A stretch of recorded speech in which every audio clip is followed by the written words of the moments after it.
अब हम लोग बात करते हैं सेक्शन 7 सबसेक्शन 3 की बात करते हैं। ठीक है, इसमें हम लोग ये देखेंगे गवर्नमेंट में notify the transaction that are to be treated as a supply of goods और not a supply of services, और the supply of services but not a supply of goods. Section 7 subsection 3 क्या बता रहे हैं?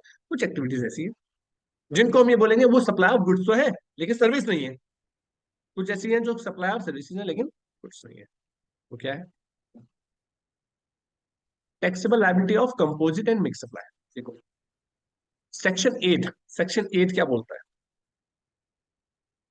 Section 8 बताता है, मैंने आपको अभी कंपोजिट सप्लाई बताई थी, अब आप उसके बारे में कि सर ये कंपोजिट सप्लाई लिखा कहाँ है, किस जगह पे मिलेगा मुझे इसका आंसर, इसकी डेफिनेशन कहाँ मिलेगी, इसके बारे में डिटेल कहाँ पढ़ेंगे? तो सेक्शन 8 है उसके। सेक्शन 8 जो है वो कंपोजिट सप्लाई के बारे में पूरा बताता है। तो कंपोजिट सप्लाई हमने बोली पढ़ी थी अभी। तो कंपोजिट सप्लाई देखो उसमें क्या 3 पॉइंट पढ़ने हैं बस। एक, comprises of 2 or more supplies. दूसरा, one of which is principal supply, और सच चीज such shall be treated as supply of such a principal supply. मतलब क्या है? अगर आप दो या दो से ज्यादा प्रोडक्टों को मिला के बेच रहे हो और वो नेचुरली बंडल है, हमने बंडल नहीं बनाया है, नेचुरली एक साथ मिलके बिकेंगे। जैसे लैपटॉप के साथ लैपटॉप का बैग मैंने एग्जांपल दिया, करेक्ट है ना? उस केस में वो क्या कहलाएगी? Supply of supply of sorry composite supply. और उसमें जिसके वजह से वो सारी सप्लाई बिक रही है, सारी चीजें बिक रही है, वो प्रिंसिपल सप्लाई होगी, कहलाएगी। और उस पे जो जैसी लगता है वो पूरे पैक पे लगेगी। एग्जाम्पल क्या है? ठीक है ना? सुवर्ण manufacturers entered into a contract with XYZ for supply of ready-made shirts packed in designed box at XYZ Limited outlets. Further, Suvarna manufacturer would also get them insured during the transit. In this case, supply of goods and packed material, transportation, installation in the composition. मतलब आप मान लीजिए जैसे क्या होता है, सुवर्ण manufacturer है, उससे डील करी किसने? XYZ ने। उस XYZ ने बोला कि भाई हमें कुछ शर्ट चाहिए, उसको प्रॉपर तरीके से पैक करके मैं भेज देना एक अच्छे बॉक्स में।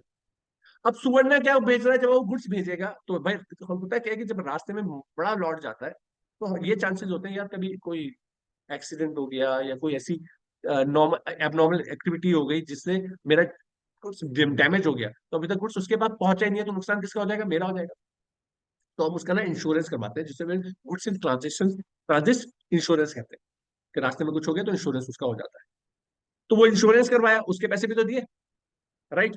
पैकिंग करवाया, पैकिंग करवाया नहीं करवाया, ट्रांसपोर्टेशन का खर्चा किया। तो जब बिल बनेगा तो क्या बनेगा? सारा बनेगा ना, कि बिल में क्या डाला। और ये सारे खर्चे किसकी वजह से हो रहे हैं? ये नेचुरली बंडल है, ये मैंने नहीं करे। पैकिंग कर, बिना पैकिंग करके भेज सकता हूँ क्या? भाई गुड्स को पैकिंग करके, अगर मैं अलग पैकिंग तो नहीं बिकेगी ना, पैकिंग कब बिकेगी? जब गुड्स बिकेगा। ट्रांसपोर्टेशन का खर्चा कब आएगा? जब गुड्स बिकेगा। और जब इंश्योरेंस गुड्स जो वाला जो वो इंश्योरेंस है, गुड्स इन ट्रांजिट वाला इंश्योरेंस, वो तो कब आएगा? जब गुड्स। तो इसका मतलब ये सारी चीजें किसकी वजह से बिक रही है? गुड्स की वजह से। हमने नहीं बोली, हमने नहीं जोड़ के बेच रहे, ये नेचुरली बंडल है, ये नेचुरली बंडल है, ये एक साथ ही बिकेंगी। तो इसका मतलब है, इसे क्या बोलेंगे? तो इसका मतलब पूरे पैकेट, पूरे जो जो पूरा टोटल वैल्यू होगा उसके ऊपर जो जीएसटी लगेगा, टोटल वैल्यू के ऊपर कौन सा लगेगा? जो प्रिंसिपल सप्लाई। आ रही बात समझ में? जो प्रिंसिपल सप्लाई।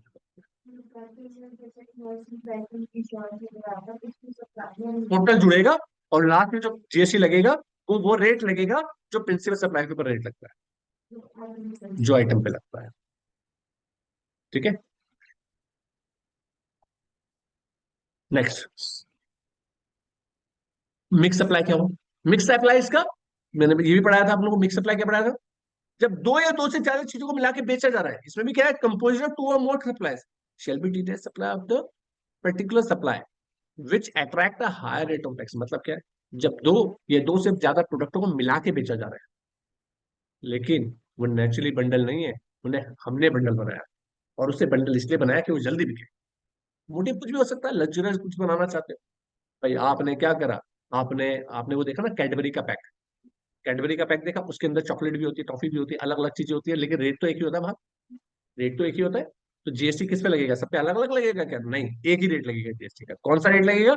जो उस पूरे पैकेट, उस पूरे कैडबरी के बॉक्स के अंदर जो सबसे हायर रेट वाली, हायर रेट मतलब उसका कॉस्ट प्राइस, सेलिंग प्राइस नहीं, जीएसटी का रेट, जिस प्रोडक्ट पे सबसे ज्यादा जीएसटी का रेट लगता है उस पूरे पैकेट पर वो लगेगा।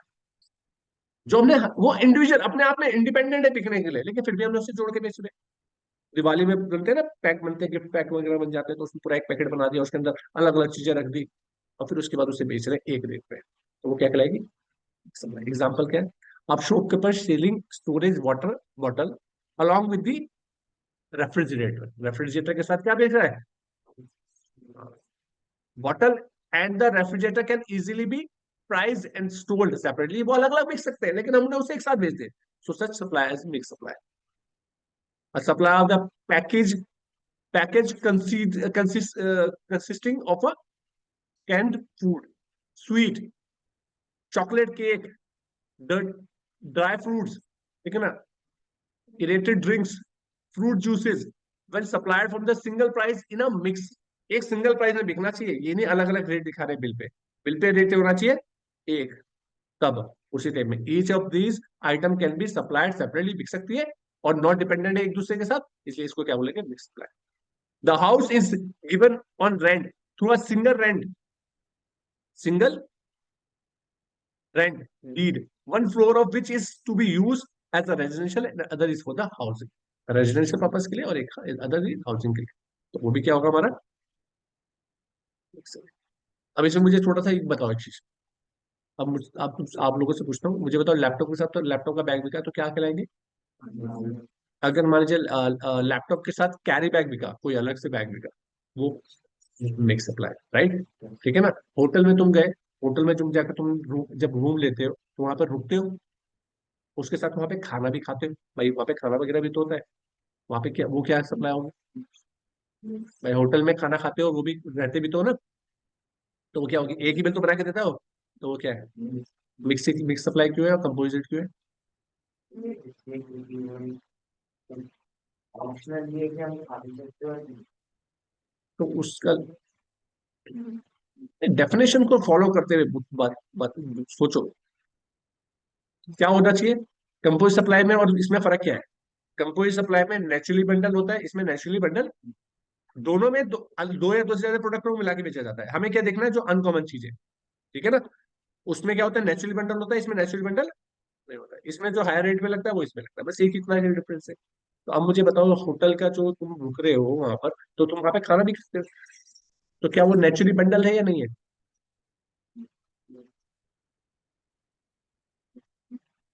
नेक्स्ट है, अगर नेचुरली बंडल है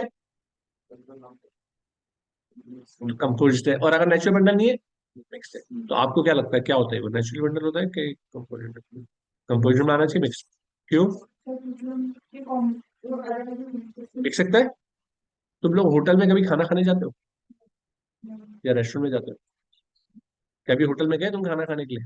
किसी होटल में गए खाना खाने के लिए कि जरा खाना खिला दो? वो उन्होंने इसलिए बनाया हुआ है कि अगर हमारे यहाँ कोई गेस्ट आएगा तो उसे ऐसा कोई ना बोलेंगे बाहर खाना खा लो। भाई अगर मेरा ये जो सामान है, होटल का जो कैंटीन है या जो वहाँ का जो किचन है, वो बनाया गया किसके लिए? अपने गेस्ट के लिए बनाया गया। तो जब कभी भी अगर मेरे यहाँ गेस्ट आता है तो मुझे ये देना पड़ेगा, अगर नहीं दूंगा तो मेरे यहाँ कोई रुकेगा नहीं, और ये बिकेगा भी कब? जब मेरे यहाँ गेस्ट आएंगे। बहुत कम लोग होते हैं जिनके रेस्टोरेंट, अपना रेस्टोरेंट अलग से बाहर से दे देते हैं, अलग चीजें, लेकिन जिसकी कैंटीन हो तो, अगर वो खाना, अगर आपको पैकेज दिया कि भाई आप लोग आना रुकना और आपका खाना पीना भी यहीं का होगा, ब्रेकफास्ट ये सबसे, और आपका बिल ये बनेगा, तो कोई सप्लाई तो होगी। लेकिन होटल के साथ, अगर होटल के रूम में बोला गया अगर आप हमारे यहाँ रुकते हो तो हम आपको आईपीएल का टिकट देंगे, तो क्या है? मिक्स मिक्स होगी, इन दोनों का आपस में कोई लेना देना नहीं है, तो मिक्स सप्लाई होगा। तुम लोग गाड़ी रिपेयर करवाने के लिए गए, गाड़ी रिपेयर करवाने के लिए, तो उसने बोला कि ठीक है मैं करके दे देता हूँ, गाड़ी रिपेयर कर रहा है, उसने करते करते उसने बोला कि यार इसमें तो वो भी डलेगा, आपका शू ब्रेक डलेगा, इसमें इंजन ऑयल डलेगा, ये सब कुछ डलेगा, तो ये मिक्स सप्लाई है कंपोजिट सप्लाई? सर्विस करवाने के लिए गए ना आप, तो सर्विस करवाने के लिए गए तो उसने ये भी बोला कि कुछ भी लगेंगे, तो क्या है, अब वो तो बिल बना के एक देगा ना, क्या है ये? मिक्स मिक्स क्यों है और कंपोजिट क्यों है?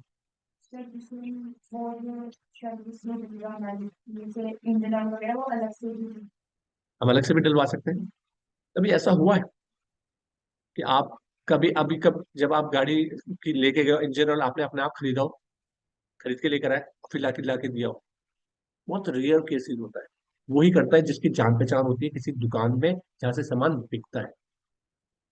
नहीं तो हम कहाँ जाते हैं, सर्विस वाले। और वो अगर आपको बोले कि जाओ इंजन ऑयल लेके आ जाओ, शू ब्रेक लेकर आ जाओ, तो आप उससे काम करवाओगे? नहीं करवाओगे। तो अगर उसकी सर्विस का वो पार्ट है, वो सर्विस का उसका, वो बिकेंगे कब?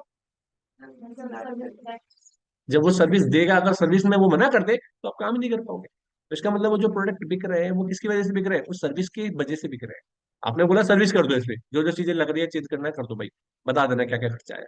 तो उस सर्विस को परफॉर्म करने के लिए उसे क्या चाहिए? गुड्स की जरूरत है कि नहीं है? राइट। तो इसलिए वो क्या कहलाएगी? Company service. देखा बारीकियां कितनी है, कितनी कंफ्यूजन होगा जब आप किसी कंपनी में या किसी जगह पे काम करोगे, किसी ऑर्गेनाइजेशन के क्लाइंट्स के वर्क देखोगे, तो वहां पे बहुत सारे लोगों को ये चीजें कंफ्यूजन आ जाता है। और आप में और उनमें क्या फर्क हो जाएगा? आप वो बात बोलोगे जो गवर्नमेंट ने बोली, वो बात बोलेंगे जो उनका दिमाग बोलेगा। और हमें अपने दिमाग से नहीं चलना। चलना है क्या हमारे दिमाग से? हमें बोलना है नहीं, हमारे तो बाल खराब हो जाएंगे, हम तो खूबसूरत लगते हैं, अगर हमारे जब शादी में जा रहे हैं तो हमारे बाल सिर्फ बैठ जाएंगे, हमने तो खड़े कर रखे हैं, हेलमेट क्यों पहने हम लोग? हमारा दिमाग कह रहा है ये। लेकिन लेकिन जो गवर्नमेंट ने बोला हमें तो वो करना है ना। नहीं करोगे तो फिर खाओगे नहीं। तो वही चीज हमें यहाँ पे करना है। ठीक है।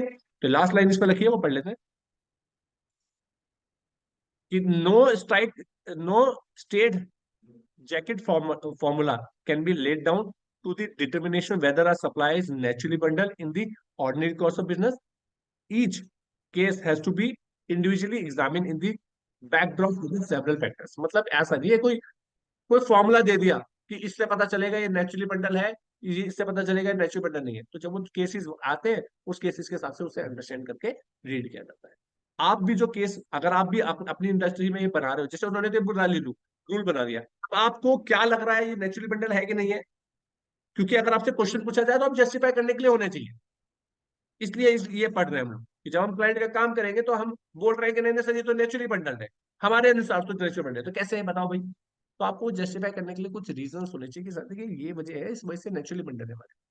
ठीक है, इसलिए हमने इसे कम कोई सप्लाई में रखा है। राइट। ठीक है। तो ये हमारा था सेक्शन 8। Thank you.